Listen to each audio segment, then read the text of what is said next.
Hello दोस्तों, दृष्टि IAS के इनफोकस सीरीज में एक बार फिर से आपका स्वागत है। मैं हूं गीतांजलि। आज हम चर्चा करेंगे हमारे इन न्यूज के कल की सीरीज के अगले चरण के बारे में। हमने कल इन न्यूज किस बारे में किया था? हमने कल इन न्यूज किया था इस संदर्भ में कि चंद्रयान 3 की लैंडिंग किस प्रक्रिया के तहत चंद्रमा की सतह पर हुई थी। यानी इन न्यूज में हमने चर्चा की थी चंद्रयान 3 की लैंडिंग के संदर्भ में और किस किस प्रक्रिया के थ्रू, उस किन किन चरणों के थ्रू वह चंद्रमा की सतह पर पहुंचा था, इसके बारे में हमने जानकारी प्राप्त की थी। आज के सेशन में हम चर्चा करेंगे कि जब लैंडर लैंडिंग करके चंद्रमा की सतह पर पहुंचता है, उसके बाद की क्या प्रक्रिया, क्या एक्सपेरिमेंट, क्या प्रयोग वहां पर होंगे। रोवर और लैंडर में कौन कौन से एक्सपेरिमेंट के लिए डिवाइसेस लगाए गए हैं, उन पर चर्चा करेंगे। उन डिवाइसेस का कार्य क्या है और इसके पहले जो चंद्रयान 1 और चंद्रयान 2 मिशन हुए हैं, उससे हमें कौन कौन से डेटा प्राप्त हुए हैं, उसके बारे में भी जानेंगे। तो आइए देखते हैं हमारे आज के एपिसोड को और शुरू करते हैं इस सीरीज को। सबसे पहले देखेंगे हमारे विषय को। हमारा विषय है चंद्रयान 3 यानी चंद्रयान 3 की लैंडिंग के बाद क्या होगा चंद्रमा की सतह पर। देखिए, हमने हमारे इन न्यूज की सीरीज में चंद्रयान 3 पर डिटेल से चर्चा की है। प्रत्येक चरण के बारे में जाना है, उद्देश्य के बारे में जाना है, क्यों भेजा गया है, और ठीक से इस पर विस्तारित चर्चा की है। आप चाहें तो उसे देख सकते हैं। अब उसके अगले चरण के रूप में आज हम जानेंगे कि जब चंद्रयान 3 चंद्रमा की सतह पर पहुंचा तो अब उसके बाद क्या क्या एक्सपेरिमेंट होंगे। आइए देखते हैं सबसे पहले खबर के बाद जानेंगे यह खबर सुर्खियों में क्यों आ गई है। इसके बाद जानेंगे इस मिशन के बाद कौन कौन से प्रयोग संचालित किए जाएंगे और इन प्रयोगों के लिए जो लैंडर और रोवर है, दूसरे कलर से इस्तेमाल करते हैं।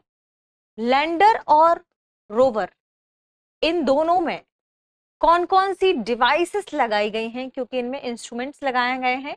ये डिवाइसेस क्या क्या कार्य करेंगे, कैसे कैसे नमूने एकत्र करेंगे, इनके बारे में जानेंगे।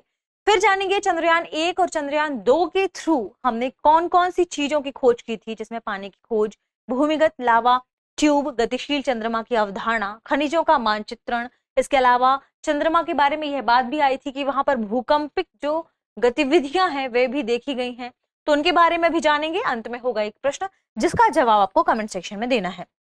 आपको यह भी बताना है कि यह पूरा विषय सामान्य अध्ययन के किस प्रश्न पत्र से संबंधित है। साथ ही यदि आप चाहते हैं कि इन फोकस की पीडीएफ आपको अवेलेबल हो जाए हर सेशन की, तो 1-2 दिन बाद इसकी भी आपको पीडीएफ अवेलेबल हो जाएगी, लेकिन उसके लिए आपको टेलीग्राम चैनल ज्वाइन करना होगा। इसके लिए आप सर्च कर सकते हैं इनफोकस दृष्टि आईएएस, या डिस्क्रिप्शन बॉक्स में जो लिंक है उसमें आप विजिट कर सकते हैं और टेलीग्राम चैनल को ज्वाइन कर सकते हैं। चलिए बढ़ते हैं और देखते हैं हमारी खबर को। खबर द इंडियन एक्सप्रेस में प्रकाशित की गई थी। खबर क्या थी? खबर है after Chandrayaan 3's landing the experiments lunar quakes and water ice on moon. यानी चंद्रयान 3 की लैंडिंग के बाद चंद्रमा की सतह पर इन सभी चीजों के बारे में अध्ययन किया जाएगा, और इसके पहले कौन कौन से अध्ययन किन किन मिशनों के माध्यम से हुए हैं उनको भी आज हम जानेंगे। सबसे पहले खबर सुर्खियों में क्यों है, तो अभी हमने चर्चा भी की। 23 अगस्त को 6:04 पर चंद्रयान 3 पहुंचता है चंद्रमा की सतह पर। सभी रूट को, सभी प्रक्रियाओं को फॉलो करते हुए किन किन चरणों को फॉलो करता है, इसके बारे में हमने विस्तार से चर्चा की है। यहां पर बात करें हम लैंडर के संदर्भ में, तो देखिए यह है लैंडर और यह है रोवर। लैंडर चंद्रमा की सतह पर उतरता है, उसके बाद लैंडर से यह एक सीढ़ीनुमा आकृति बाहर निकलती है। इससे रोवर बाहर निकलेगा और चंद्रमा की सतह पर विजिट करेगा। यह है रोवर की इमेज, आप देख सकते हैं। रोवर 6 व्हील वाला यानी 6 चकों वाला एक रोबोटिक स्टाइल की डिवाइस है। ध्यान रखिएगा, एक रोबोटिक डिवाइस है ये। लैंडर पर भी कुछ एक्सपेरिमेंट के लिए डिवाइसेस लगी हुई हैं और रोवर पर भी 2 डिवाइसेस लगी हुई हैं। लैंडर पर 4, जिसमें से एक नासा की है, ध्यान रखिएगा। और इन डिवाइसेस के थ्रू ही चंद्रमा की सतह के नमूने एकत्र किए जाएंगे। फिर इसके बाद ये नमूने रोवर के थ्रू लैंडर तक पहुंचेंगे और लैंडर इन नमूनों को भारतीय डीप स्पेस रिसर्च को भेजेगा और उनसे ये नमूने इकट्ठे किए जाएंगे। देखते हैं, चर्चा करते हैं चंद्रयान 3 के प्रमुख उद्देश्यों के बारे में। यदि चर्चा करें तो चंद्रयान 3 का उद्देश्य था चंद्रमा के दक्षिणी ध्रुव पर लैंडर की सॉफ्ट लैंडिंग कराना और इस बात का प्रदर्शन करना कि भारत यह कर सकता है। दूसरा उद्देश्य था चंद्रमा की सतह कही जाने वाली रेजोलिथ पर लैंडर को उतारना और घुमाना, साथ में रोवर के थ्रू चंद्रमा की सतह पर शोध करना और नमूनों को इकट्ठा करना। ये इसका मुख्य उद्देश्य था जो आगे चंद्रयान करेगा, और यह करेगा वह पृथ्वी के 14 दिवस के अंतर्गत, यानी 14 पृथ्वी दिन। हमारी पृथ्वी में जो 14 दिन है वे चंद्रमा में एक सूर्योदय से एक सूर्यास्त के बराबर है, इस बात को ध्यान रखिएगा। फिर अगला जो वहां पर 14 डेज है वो वहां पर रात होगी, और फिर उन 14 डेज में वहां पर लाइट कम होगी। ऐसे में चंद्रमा के इस मिशन के संदर्भ में इसरो ने पहले ही तय कर लिया था कि यह पृथ्वी के 14 दिनों का मिशन होगा, जिसमें सूर्योदय से सूर्यास्त तक चंद्रमा की सभी एक्टिविटीज को ट्रैक किया जाएगा और इनसे ही नमूने इकट्ठे किए जाएंगे। बात करें रोवर की तो यह 26 किलोग्राम का है, यानी इसका वजन 26 किलोग्राम है, और ये धीरे धीरे 500 मीटर तक जाने में सक्षम है, यानी इसकी सतह पर 500 मीटर तक मूव कर सकता है और इसी के थ्रू नमूने इकट्ठे किए जाएंगे। जीवन काल के बारे में हमने चर्चा कर ली, यानी देखा गया कि चंद्रमा में एक दिन पृथ्वी के 14 दिन के बराबर है, तो यहाँ पर सूर्य की जो किरणें है वह भी 14 दिन तक ही मौजूद हो पाएंगी, इसलिए इस मिशन को 14 दिन के लिए निर्धारित किया गया है। और 14 दिन के बाद ऐसा हो सकता है कि टेम्परेचर अधिक ठंडा हो जाए वहां पर और ये डिवाइस वहां पर काम ना कर पाए, इसलिए इसरो के द्वारा कहा गया है कि ये 14 दिन का मिशन है। चंद्रयान 3 पेलोड चंद्रमा में भूकंप की जो स्थिति बनी हुई है या क्या वहां पर भूकंप आते हैं, क्या ऐसी घटनाएं देखी गई हैं, इनके बारे में, खनिज संरचनाओं के बारे में और चंद्रमा की सतह के पास इलेक्ट्रॉनों और आयनों के अध्ययन के बारे में सारा डेटा इकट्ठा करने के लिए ही इसे भेजा गया है। ये तो देखा हमने ये चर्चा में क्यों है। अब आइए जानते हैं सबसे महत्वपूर्ण चीज कि इस मिशन के प्रयोग क्या हैं, इसके एक्सपेरिमेंट क्या हैं और ये एक्सपेरिमेंट किसके थ्रू होने वाले हैं। बात करें एक्सपेरिमेंट के बारे में तो यहाँ लैंडर और रोवर के माध्यम से ये एक्सपेरिमेंट होंगे, जिसमें लैंडर में 4 डिवाइसेस या पेलोड लगाए गए हैं, जिन्हें हम भाषा में कहें तो ये पेलोड होंगे, और रोवर में 2 पेलोड होंगे और इन्हीं के माध्यम से डाटा इकट्ठा किया जाएगा। आइए देखते हैं ये क्या क्या है। लैंडर की बात करें तो इसमें पहला पेलोड है radio anatomy of moon bound hyper sensitive ionosphere and atmosphere, जिसका शॉर्ट फॉर्म है रंभा। ध्यान रखिएगा यहाँ पर रंभा शब्द इस्तेमाल किया गया है और यह शॉर्ट फॉर्म है radio anatomy of moon bound hyper sensitive ionosphere and atmosphere का। जिसका मुख्य कार्य क्या है? इसका मुख्य कार्य है चंद्रमा की सतह पर इलेक्ट्रॉनों और आयनों का अध्ययन करना, इसकी मूवमेंट में क्या क्या चेंजेस आते हैं, इन सभी चीजों का अध्ययन करके डेटा को भारत में भेजना। इसके अलावा दूसरा पेलोड है चंद्राल सरफेस थर्मोफिजिकल एक्सपेरिमेंट, जिसका शॉर्ट फॉर्म देखिए यह है CHASTE। इसका मुख्य कार्य क्या है? इसका मुख्य कार्य है चंद्र सतह के थर्मल गुणों का अध्ययन करना, यानी वहां पर गर्म अवस्था में थर्मल कंडीशन में वहां आसपास कौन कौन सी स्थितियां पैदा होती हैं या कण कैसे मूव करते हैं, इनके बारे में पता करना। ध्यान रखिएगा चूंकि साउथ पोल पे गया है यान, वहां पर अमूमन कंडीशन ठंडी भी हो सकती है और बहुत ठंडी भी हो सकती है। ऐसी स्थिति में थर्मल गुणों के अध्ययन के बारे में जानकारी इकट्ठा करना और डेटा इकट्ठा करने के लिए यहाँ इसे भेजा गया है। लगभग यह जो यान उतरा है वह चंद्रमा के दक्षिणी ध्रुव के 70 डिग्री अक्षांश पर उतरा है। ऐसा माना जाता है कि चंद्रमा के दक्षिणी ध्रुव पर यह सबसे नजदीक है ध्रुव से, ठीक है, जो यान वहां पर पहुंचे हैं। यदि बात करें तीसरे पेलोड की तो तीसरा पेलोड है instrument for lunar seismic activity, यानी भूकंपी गतिविधियों या एक्टिविटीज को ट्रैक करने के लिए भी एक डिवाइस भेजी गई है जो कि लैंडर में लगाई गई है, जिसका मुख्य कार्य क्या है? जिसका मुख्य कार्य है चंद्र भूकंप को मापना और चंद्रमा की परत और मैंटल की संरचना का अध्ययन करना, यानी चंद्रमा में कौन कौन सी परत है, उसके मैंटल में क्या स्थितियां हैं, क्या क्या पाया जाता है, इन सभी चीजों का अध्ययन करेगा। भूकंप की जो गतिविधियां हैं चंद्रमा में वह कैसी हैं, किस प्रकार की हैं, क्योंकि भविष्य में मानव बस्तियां या किसी भी प्रकार की बस्तियां यदि चंद्रमा में बसाई जाती हैं तो उन भूकंपी गतिविधियों को कैसे ट्रैक किया जाएगा, उन भूकंपी गतिविधियों से कैसे बचा जाएगा, इनकी फ्रीक्वेंसी क्या है, इन सभी के बारे में जानकारी इकट्ठी करने के लिए ILSA को बनाया या भेजा गया है। चौथा पेलोड है, देखते हैं लैंडर के संदर्भ में ही, लेजर रेट्रोस्पेक्टर एरे। ध्यान रखिएगा, इसका शॉर्ट फॉर्म है LRA, यानी लेजर लाइट का इसमें इस्तेमाल करके क्या, रेट्रो रिफ्लेक्टर एरे, एक सटीक मापन करना। किसका सटीक मापन करना? चंद्रमा की सतह का एक सटीक मापन करना, यह इसका मुख्य कार्य है। यह नासा द्वारा बनाया गया है और नासा का पेलोड है, इस बात को ध्यान रखिएगा। अब बात करते हैं रोवर की। रोवर में भी 2 पेलोड है, जिसमें पहला पेलोड है, देखिए क्या, LIBS, जो कि सबसे महत्वपूर्ण पेलोड है अभी तक, और यह एक अत्याधुनिक गतिविधि, अत्याधुनिक तकनीक से निर्मित है।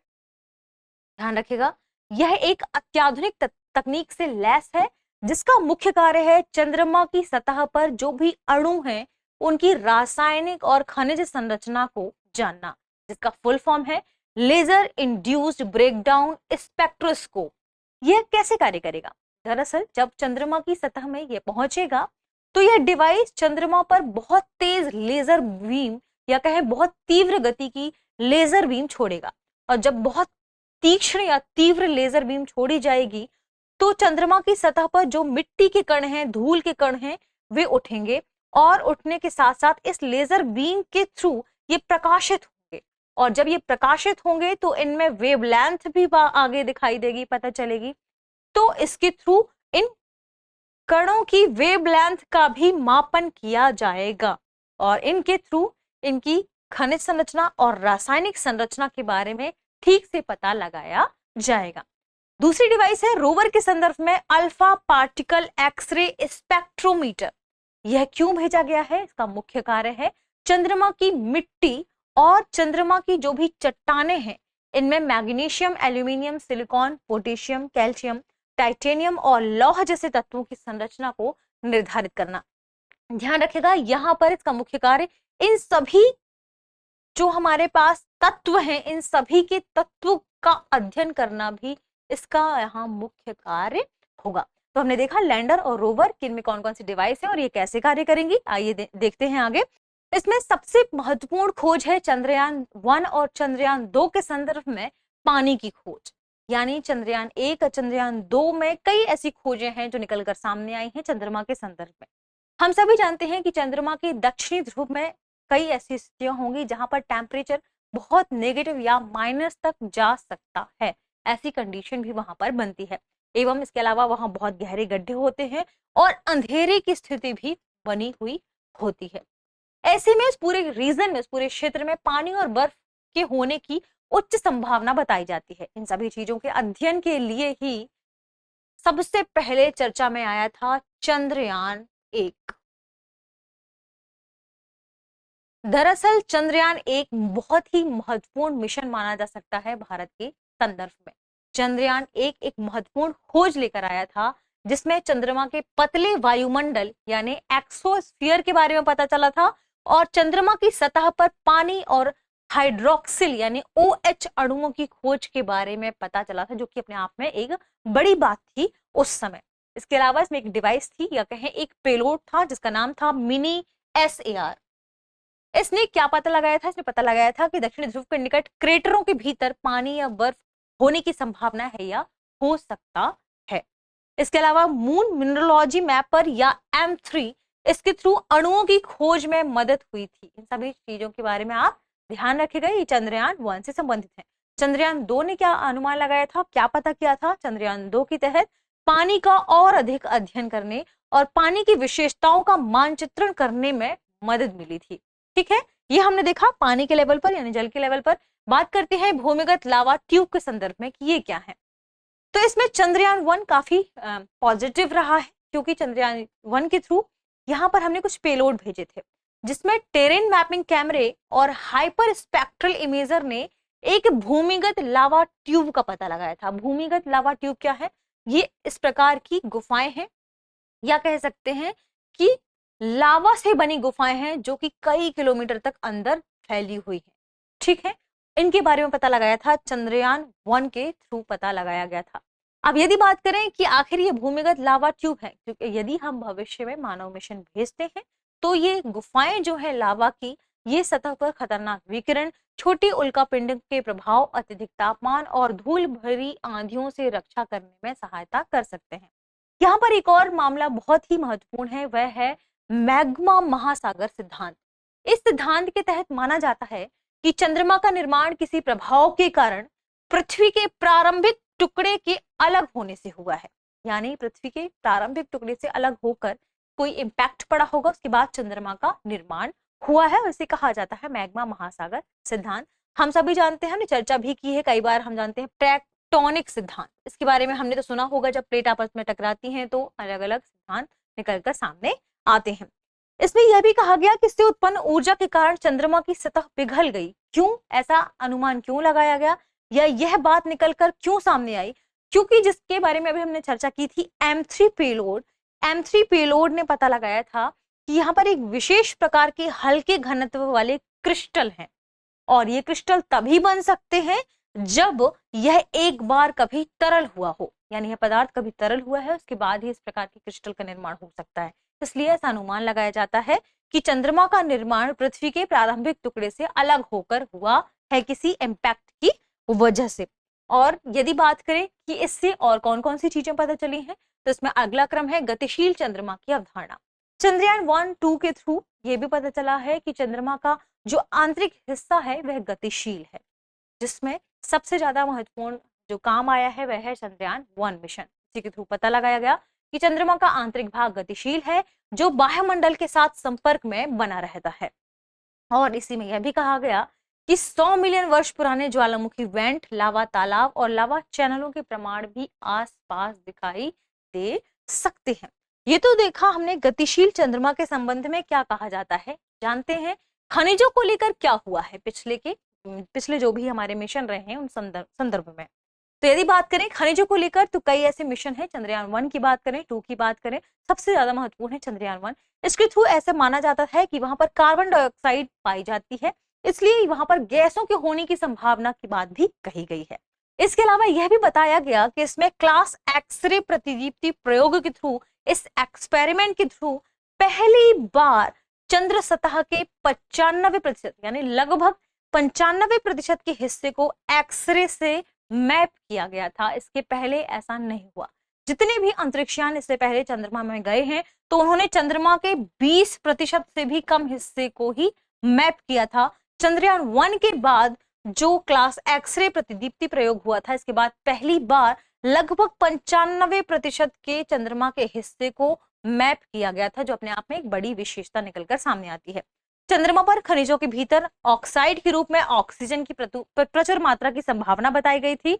इसके अलावा ये जो ऑक्सीजन की बात की जा रही है कि यहाँ है, ऐसा अनुमान लगाया जाता है कि अब इस ऑक्सीजन के उपयोग से भविष्य के मिशनों के लिए ईंधन के रूप में भी इसका उपयोग किया जा सकता है। ये हमने देखा सभी संबंध में चंद्रयान 1 और 2 से जुड़े महत्वपूर्ण अध्ययन जो निकलकर सामने आए थे। अब आइए देखते हैं आज के सेशन पर आधारित हमारा प्रश्न है। निम्नलिखित कथनों पर विचार कीजिए। चंद्रयान 1 के टेरेन मैपिंग कैमरे और हाइड्रोस्पेक्ट्रल इमेजर ने एक भूमिगत लावा ट्यूब का पता लगाया है। दूसरा, चंद्रयान 3 का रोवर 6 पहियों वाला रोबोटिक व्हीकल है। उपरोक्त में से कौन सा से कथन सही है और है? केवल एक, केवल दो, एक और दो, दोनों, ना तो एक और ना ही दो। तो इस प्रश्न का सही जवाब कमेंट सेक्शन में देना ना भूलें। मिलते हैं हमारे अगले विषय के साथ, अगले टॉपिक के साथ। तब तक पढ़ते रहिए, रिवीजन करते रहिए। शुक्रिया।